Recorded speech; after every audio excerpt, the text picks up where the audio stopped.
ధరించిన గాజులు తీసి వేరే వాళ్ళకి ఇవ్వకూడదు. అత్తగారైనా కోడలైనా వాళ్ళకి ఇవ్వకూడదు. అలా చేస్తే లక్ష్మీ కటాక్షం తగ్గిపోతుంది. అలాగే రోజు ఆడవాళ్ళు కాటుక పెట్టుకోవాలి. కాటుక పెట్టుకుంటే లక్ష్మీప్రదం. అయితే ఎవరైనా ముత్తైదువులు ఇంటికి వచ్చినప్పుడు వాళ్ళకి కాటుక పెట్టడానికి మాత్రం ప్రత్యేకమైనటువంటి కాటుక భరిణెను ఉపయోగించాలి. మీరు రోజు కాటుక పెట్టుకునే కాటుక భరిణెలో కాటుక వేరే ముత్తైదువులకి ఇవ్వకూడదు. వాళ్ళ కోసం ప్రత్యేకంగా వేరే కాటుక భరిణె ఉంచాలి.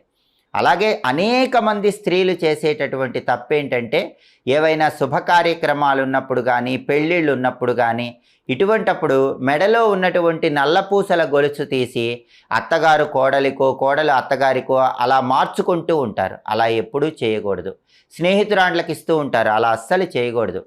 స్త్రీలు ఎవరైనా సరే మెడలో ఉన్నటువంటి నల్లపూసల దండని ఎదుటి వాళ్లకు, స్త్రీలకు ఇవ్వకూడదు. వాళ్ళ నల్లపూసల గొలుసు